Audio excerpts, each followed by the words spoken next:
Rusia membom sebuah rumah warga sipil, namun lokasi rumah tersebut tidak dirincikan. Alasan Rusia sendiri membom rumah tersebut lantaran menuduh Ukraina menyimpan amunisi di dalamnya. Rekamannya beredar di Telegram pada Senin 1 Juli 2024. Rusia mengklaim Ukraina terus menggunakan rumah warga sipil untuk tujuan militer. Intelijen menemukan gudang yang dihancurkan oleh pasukan Dirgantara Rusia dengan FAB-500.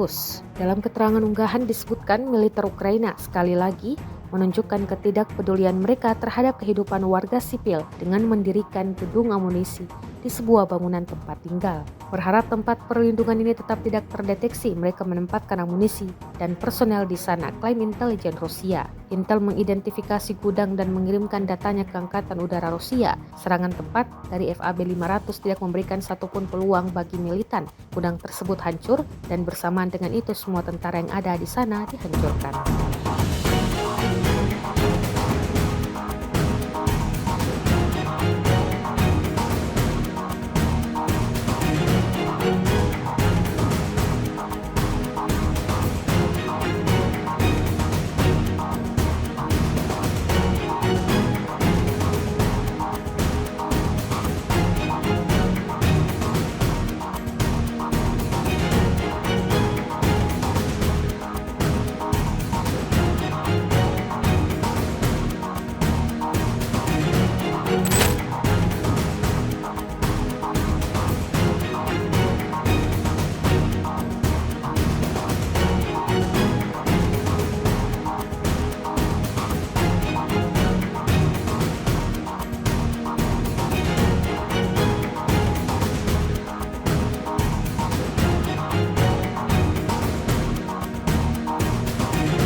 Download Tribun X sekarang, menghadirkan lokal menjadi Indonesia.